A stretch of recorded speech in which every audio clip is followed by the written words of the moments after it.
Reverendíssimo Padre Marco Antônio, Reverendíssimo Padre Domingos Sávio, caros irmãos e irmãs, salve Maria. Com alegria nos reunimos neste solene novenário para nos prepararmos espiritualmente para esta grande comemoração mariana que é a festa de Nossa Senhora das Graças.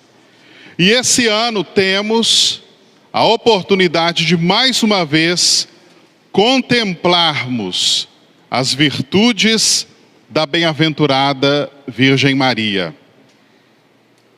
Imaginemos que em todas as novenas do mundo inteiro, durante todos os tempos, o único tema fosse esse, as virtudes de Maria. Estaríamos diante de um tema verdadeiramente inesgotável. De Maria nunca se fala o suficiente. E a vida de Maria está belíssimamente espelhada, manifestada nas suas virtudes.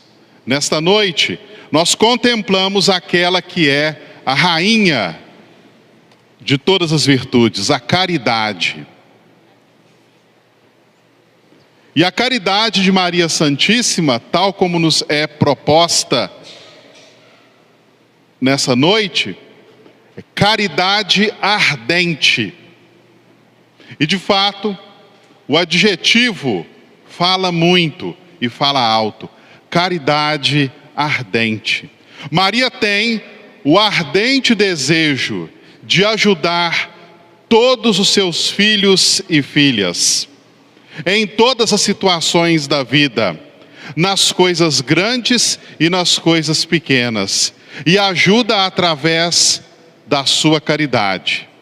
A caridade é uma virtude sobrenatural, é um dom de Deus, ela nos é infundida no santo batismo, e quando, por infelicidade, perdemos o dom da caridade pelo pecado mortal, nós podemos recuperá-la pela contrição e pela recepção fervorosa do sacramento da confissão.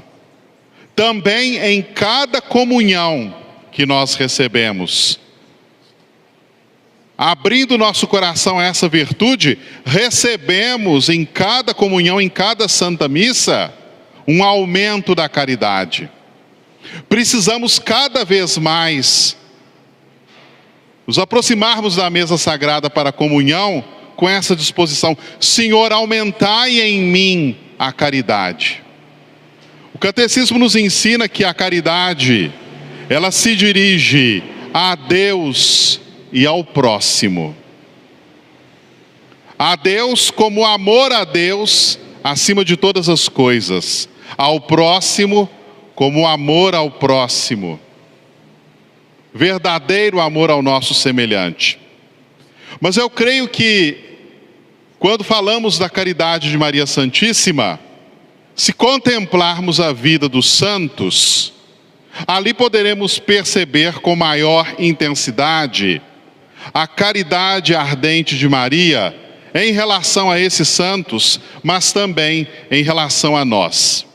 Gostaria de citar dois fatos extraídos da vida dos santos. O primeiro, de uma santa que viveu no século IV, e a sua vida nos foi narrada por um santo patriarca da Igreja de Jerusalém, São Sofrônio.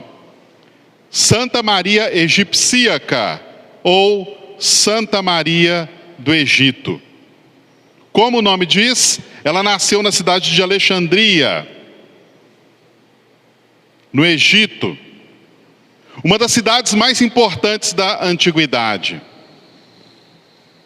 Ainda que tenha recebido, pequena, a graça do santo batismo, com o decorrer do tempo, foi se afastando cada vez mais dos caminhos do Senhor. E por causa da sua notável beleza, Maria do Egito, ou Maria a Egipcíaca, mergulhou numa vida de desonestidades, de desregramentos, de impureza. Aquela mulher, ainda jovem, transformou-se numa verdadeira escrava do pecado da impureza. E arrastava tantos outros mais a esse mesmo pecado, fazendo da sua beleza, da sua formosura, um laço, uma armadilha para os outros. Certa vez, um grupo numeroso de cristãos da cidade de Alexandria quis se dirigir à cidade santa de Jerusalém em peregrinação para lá tomarem parte na grande festa em honra à Santa Cruz. E a jovem Maria egipcíaca acompanhou o grupo, mas acompanhou aquele grupo não por devoção, acompanhou aquele grupo não por amor a Deus, mas porque pensava em encontrar naquela viagem mais cúmplices para os seus pecados, outros mais que ela pudesse perverter com a sua própria desordem. E assim foi. Chegaram a Jerusalém. E o objetivo de todos os peregrinos era adentrar a Basílica do Santo Sepulcro, participar das cerimônias e pessoalmente beijar a relíquia da Santa Cruz ali conservada. Maria egipcíaca dirigiu-se também àquele lugar. Mas, tentando entrar dentro da Basílica do Santo Sepulcro, uma força invisível a impedia de dar o passo. Repetiu várias e várias vezes. Chegou até a pensar que pessoas da multidão a estivessem segurando. Mas olhando atentamente, não, havia algo que a impedia de entrar naquela igreja. Tentou uma outra vez, numa hora mais deserta, mas ainda assim, ainda que não houvessem espectadores para aquela cena, uma força invisível a impedia de entrar dentro daquela igreja e oscular a relíquia da cruz. Ela percebeu imediatamente o que aquele sinal extraordinário queria lhe dizer. Ela não era digna de colocar naquele lugar santo os seus pés, porque as suas intenções até então não eram intenções de devoção, mas eram intenções de pecado, de perversão, não respeitando sequer o lugar sagrado. Sentindo-se pela primeira vez profundamente tocada pela mão de Deus, pela justiça divina que a impedia de entrar na igreja, ela percebeu a seriedade daquele sinal.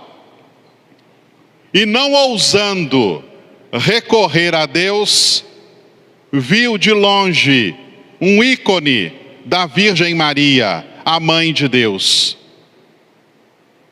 É belíssima a oração que aquela grande pecadora fez naquele momento, olhando para Nossa Senhora. Ó Mãe Santíssima, eu bem sei que não sou digna de entrar no templo sagrado,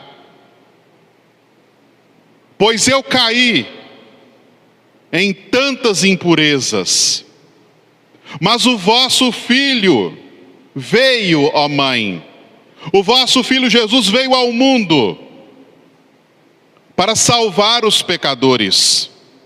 Ora, eu sou uma grande e miserável pecadora. Por isso, ó Mãe, ajudai-me. Dai-me licença para entrar nesta igreja e beijar a Santa Cruz. E aí entra o mais impressionante da oração dessa mulher. Eu prometo nunca mais cometer desonestidades. Eu prometo deixar o mundo e todas as suas vaidades.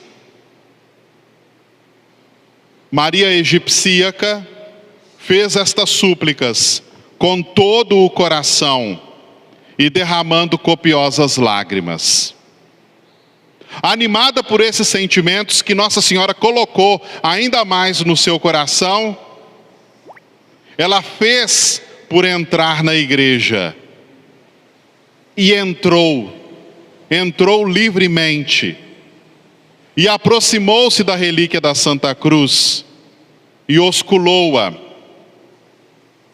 Ali dentro daquela igreja, Maria egipcíaca fez mais algumas súplicas a Nossa Senhora.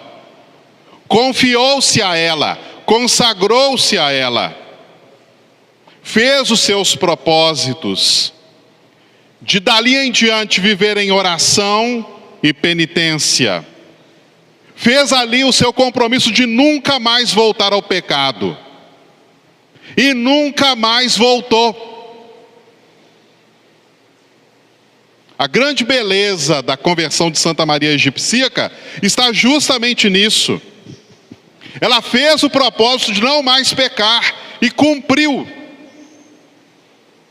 Isso nos deveria fazer corar de vergonha, porque tantas e tantas vezes nos aproximamos do sacramento da confissão e Deus tenha piedade de nós.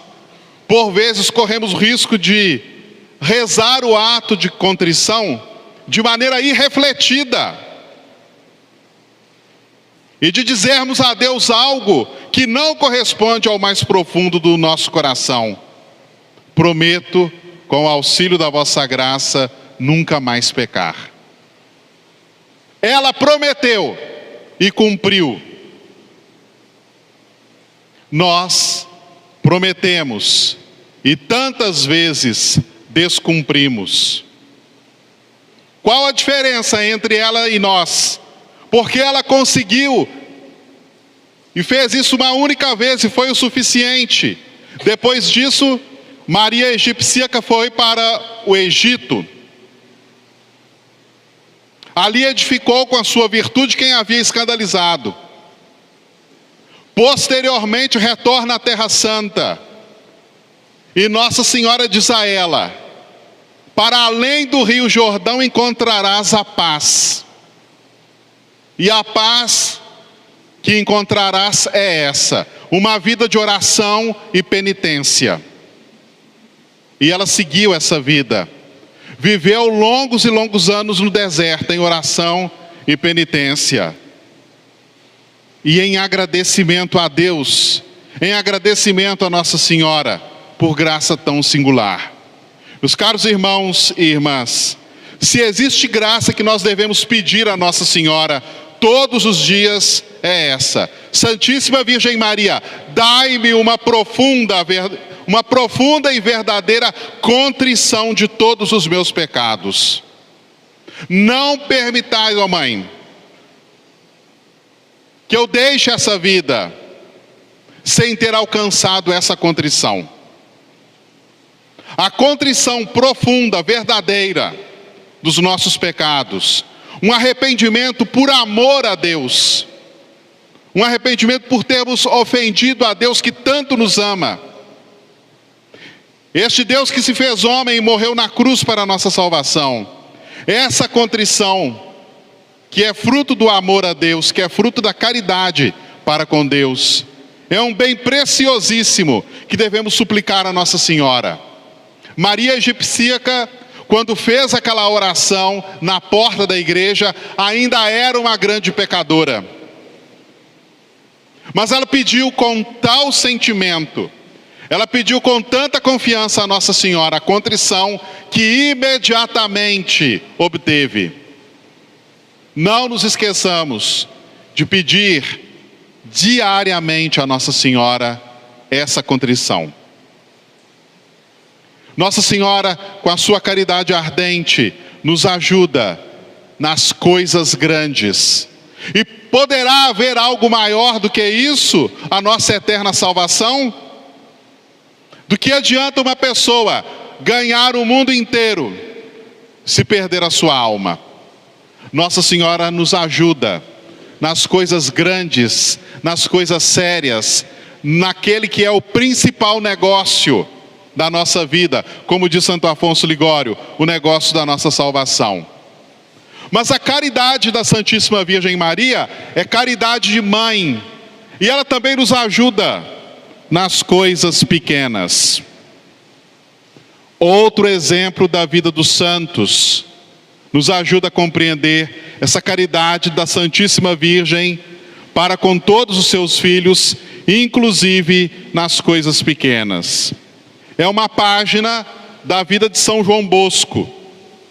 Certa vez, São João Bosco foi incumbido de pregar um retiro espiritual para sacerdotes. Ele estava muito atarefado naquele tempo, mas atendendo à ordem superior, foi dar aquelas conferências espirituais a vários sacerdotes. E como costuma acontecer nos retiros, ao momento do atendimento das confissões, das direções espirituais, e praticamente todos os padres que estavam naquele retiro queriam confessar-se e pedir as orientações de São João Bosco. São João Bosco, naquela época, estava transcrevendo um importante regulamento para a sua congregação. Ele tinha os manuscritos, o rascunho, mas precisava transcrever para um papel oficial. Não querendo abrir mão do atendimento da confissão dos padres, o que fez São João Bosco? Ele pediu a um padre que o ajudava, assim, olha, aqui estão os rascunhos.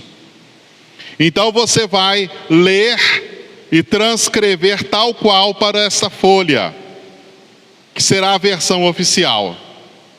O padre começou a tarefa, mas vez por outra ele se deparava com algum trecho em que ele não conseguia entender a letra de São João Bosco. Então ele interrompia a transcrição e ficava lá esperando São João Bosco atender um padre, para em seguida ele entrar e perguntar o que significa essa palavra, o que é essa letra.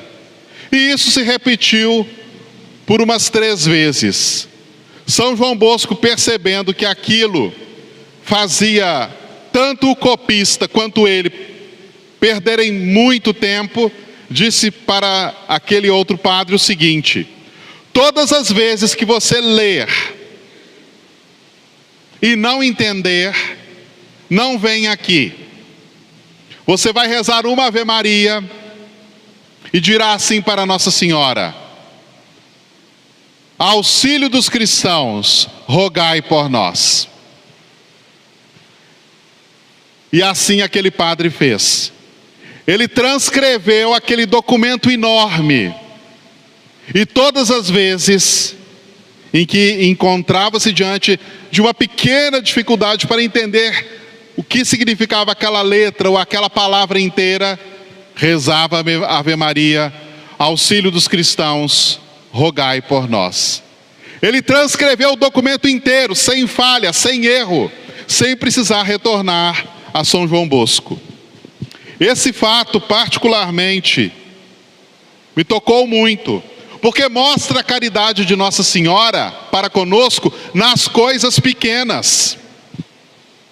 Quantas e quantas vezes, diante das coisas pequenas, perdemos a paciência? Quantas e quantas vezes, diante de coisas pequenas, perdemos a caridade para com o nosso próximo? Ou desanimamos ou murmuramos? Experimente fazer isso também. nas pequenas dificuldades, nas coisas que devem ser feitas, uma Ave Maria, auxílio dos cristãos, rogai por nós. Nossa Senhora nos ajuda nas coisas grandes. Nossa Senhora nos ajuda nas coisas pequenas. A sua caridade ardente é caridade que cobre toda a nossa vida, sem exceção. Mas não poderíamos arrematar esta reflexão sem uma consideração sobre a caridade que nós devemos praticar. Aí é que entra o desafio. Sermos caridosos a exemplo de Maria. Receber a caridade de Nossa Senhora é uma maravilha e devemos almejar isso, como disse, nas coisas pequenas e grandes. Mas também, como nos ensina São Luís Grignon de Montfort no seu tratado, e isso está como motivação para essa novena, imitarmos as virtudes de Nossa Senhora. E existem 3 atitudes que eu gostaria de brevemente recordar e que nos ajudam a praticar a caridade. Primeira atitude, gratuidade. O que significa essa gratuidade? Fazer o bem sem esperar agradecimento. Fazer o bem sem esperar aplauso. Fazer o que deve ser feito sem almejar elogios ou recompensas humanas. Fazer o bem gratuitamente, sem esperar nada, absolutamente nada. O próprio nosso Senhor Jesus Cristo no Evangelho, Ele nos recomenda a gratuidade. Depois que tiverdes feito tudo, dizei, somos servos inúteis. Essa palavra do Evangelho aponta para a gratuidade. Meus irmãos e minhas irmãs, nas famílias, nas paróquias, nos movimentos e associações piedosas, quantas e quantas vezes as coisas ficam travadas, porque não me agradeceram, não me elogiaram, não me aplaudiram. Fazer por gratuidade, sem esperar recompensa. É assim que nós nos libertamos da escravidão aos elogios, que não deixa de ser vaidade. Sequer me agradeceu, não me elogiou, nunca mais eu vou fazer nada por essa pessoa.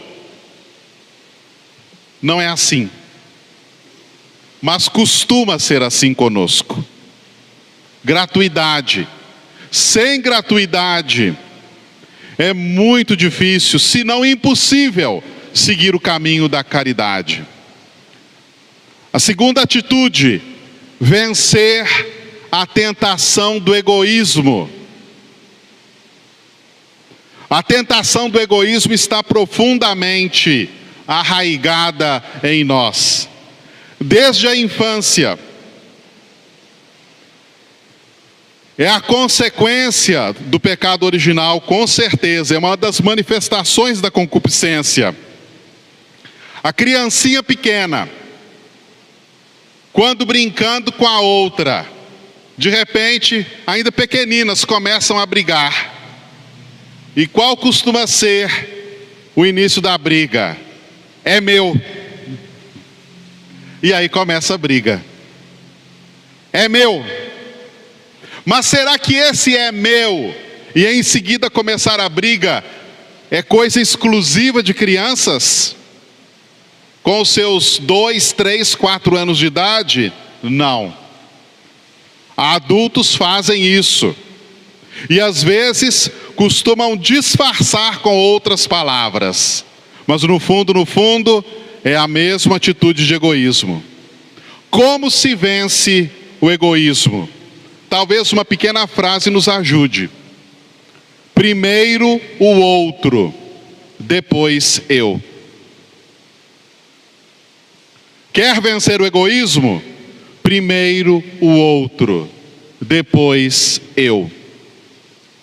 O egoísmo é exatamente o contrário disso, porque o egoísmo nos impele a dizer isso: primeiro eu, depois o outro, depois os outros. Meus irmãos e minhas irmãs, como é difícil colocar o outro antes de mim. Até quando nós achamos que estamos colocando o outro em primeiro lugar e não nós, e não o nosso eu. Até quando achamos que estamos fazendo isso, costumamos nos enganar. Não, eu estou colocando o outro sim primeiro, mas se examinarmos, estou colocando primeiro para que ele não me dê dor de cabeça, para que ele não me aborreça. A parábola da viúva impertinente e o juiz injusto, contada por Jesus, retrata essa atitude egoísta. Porque aquela mulher fica importunando o juiz, ele não atende, mas aí num determinado momento o juiz assim: vou atender essa mulher para ver se ela para de me aborrecer. Eu temo que ela possa até depois me prejudicar. Quando esse juiz toma essa atitude, vou atender essa mulher para ela parar de me aborrecer, para ela não me prejudicar. Quando ele toma essa atitude,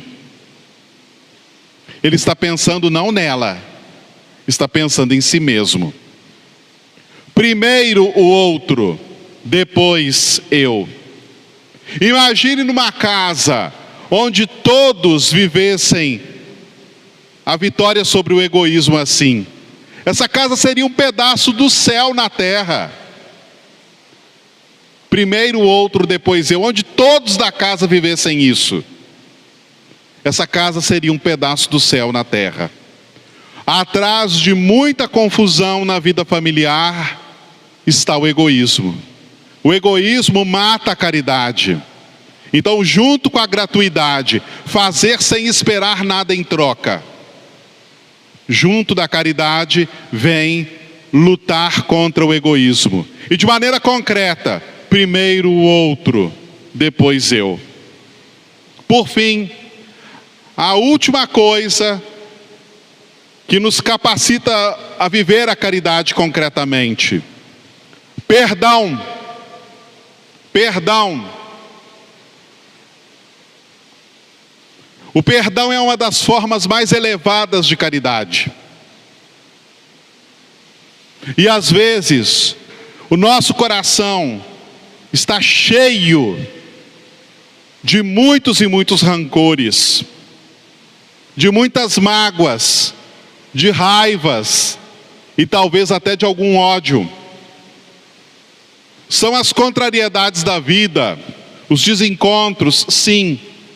Mas peçamos a Nossa Senhora que purifique o nosso coração, que liberte o nosso coração da falta de perdão.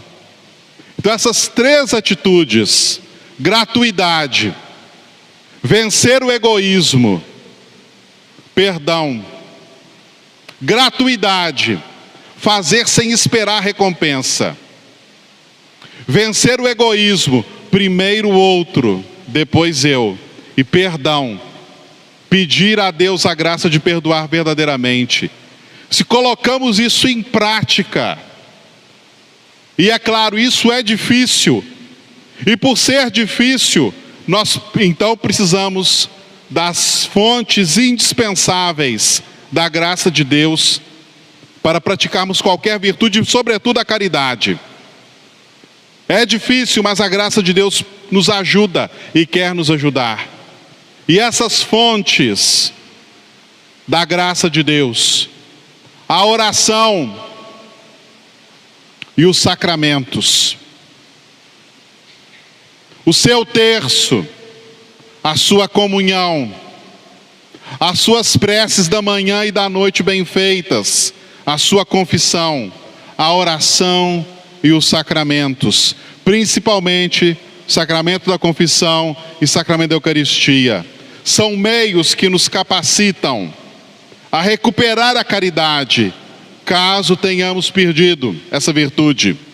São meios que tornam possível, verdadeiramente possível, sermos caridosos. É um combate duro, é um combate árduo, é verdade, mas com o auxílio da graça de Deus é possível. Nossa Senhora nos ajuda nas coisas grandes, como ajudou Maria Egipcíaca, que de grande pecadora se transformou em grande santa.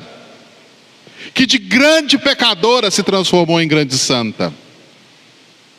Nossa Senhora que nos ajuda nas coisas pequenas. Ela que é auxiliadora dos cristãos até nas mínimas coisas, e não nos deixará de prestar o seu auxílio. Então, nessa noite, roguemos a Santíssima Virgem, a Senhora das Graças, que nos obtenha um pouco da caridade ardente da qual ela é plena. Que durante as orações que vão aqui se seguir, peça ardentemente a Nossa Senhora, a seu Filho Jesus, nosso Salvador, essa caridade. Que ao receber cada comunhão, peça a Deus que reinflame o seu coração na caridade. Tenha a liberdade de, nas suas comunhões, dizer assim a Nosso Senhor: meu Jesus, é essa pessoa da minha casa, é diante dela que eu tenho a maior dificuldade de ser caridosa. Meu Jesus sacramentado,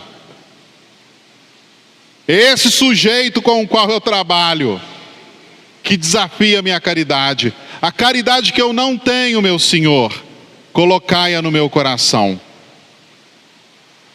A intercessão de Maria, a força da Eucaristia, nos darão essa virtude que em Nossa Senhora é ardente.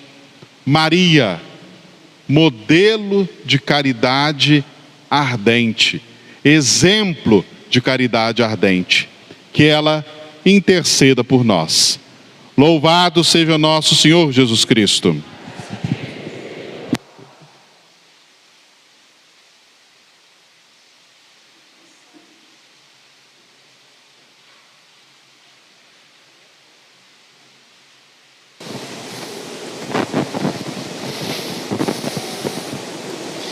Caríssimos irmãos, movidos pela grande confiança que depositamos na poderosa intercessão de Nossa Senhora das Graças, vamos apresentar-lhe agora os nossos pedidos e agradecimentos.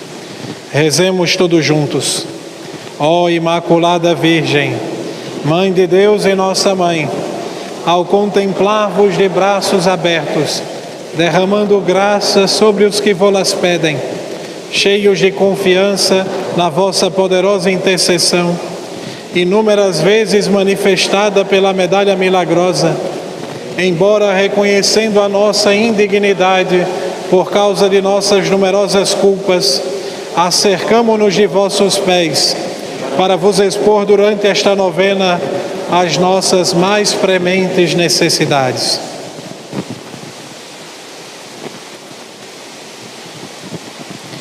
Escutai, pois, ó Virgem da medalha milagrosa, este favor que confiante vos solicitamos, para a maior glória de Deus, engrandecimento do vosso nome e bem de nossas almas, e para melhor servirmos ao vosso divino Filho, inspirai-nos profundo ódio ao pecado e dai-nos a coragem de nos afirmar sempre verdadeiros cristãos, assim seja.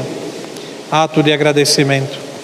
Ó Senhora da medalha milagrosa, de todo o coração eu vos agradeço,